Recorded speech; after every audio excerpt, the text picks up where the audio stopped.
Crusher యజమానులను భయపెట్టిన అంశంలోనే మాజీ మంత్రి విడుదల రజని కేసులు ఎదుర్కొంటున్నారని ఎంపీ లావు శ్రీకృష్ణదేవరాయలు అన్నారు. నిన్న రజని చేసిన వ్యాఖ్యలపై ఆయన స్పందించారు. మీ ఒత్తిడితోనే స్టోన్ క్రషర్స్ పై భారీగా జరిమానా వేయబోయారనేది నిజం కాదా అని సూటిగా ప్రశ్నించారు.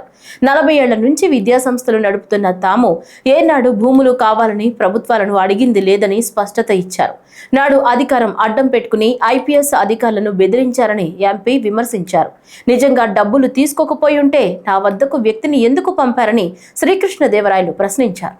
విశాఖపట్నంలో ఏదో ల్యాండ్ ఉంది అది ఇదని మాట్లాడటం జరిగింది. అమ్మ, మేము 45 సంవత్సరాలుగా 1977 నుంచి విజ్ఞాన విద్యా సంస్థలు నడుపుతా ఉన్నాం.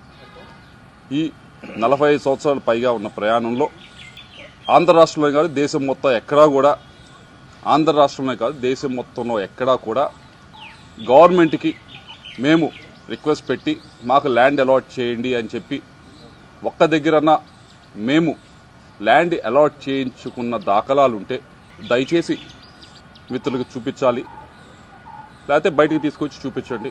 తప్పకుండా 45 సంవత్సరాలు ఎప్పుడూ కూడా మేము ఎక్కడ ఏ గవర్నమెంట్ దగ్గర నుంచి కూడా ల్యాండ్ మేము విద్యా సంస్థలు పెడతాము మాకు ల్యాండ్ ఇవ్వండి అని చెప్పి మేము ఎప్పుడూ కూడా అడిగింది లేదు, తీసుకుంది లేదు. వచ్చి 9 నెలలు అవుతుంది.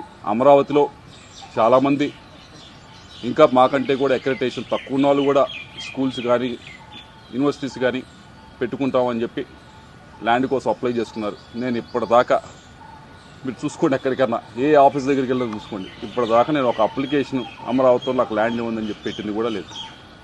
విశాఖపట్నం ల్యాండ్కి సంబంధించి అది 2009లో అప్పుడు కాంగ్రెస్ గవర్నమెంట్ ఉన్నప్పుడు మీకు ఎవరో తప్పు ఇన్ఫర్మేషన్ ఇస్తున్నారు. 2019 అని కాదు, 2009లో కాంగ్రెస్ గవర్నమెంట్ ఉన్నప్పుడు ఆక్షన్ వేస్తే అలాట్మెంట్ కాదు, అలాట్మెంట్కి ఆక్షన్కి కొద్ది తేడా తెలుసుకోండి.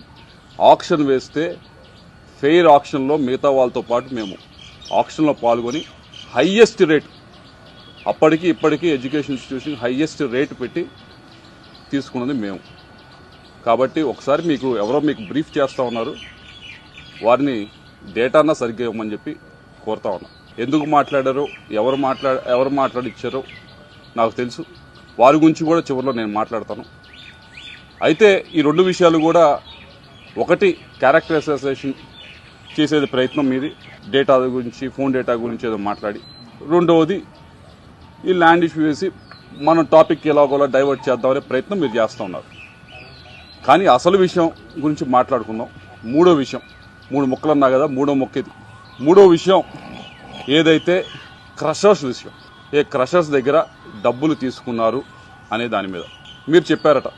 నేనేదో కేసు పెట్టించాను, రెడ్ బుక్లో ఉంది, దాన్ని తీసుకొని ఈ కేసులు చేస్తూ ఉన్నారు, ఈ 9 నెలల నుంచే పెట్టారు.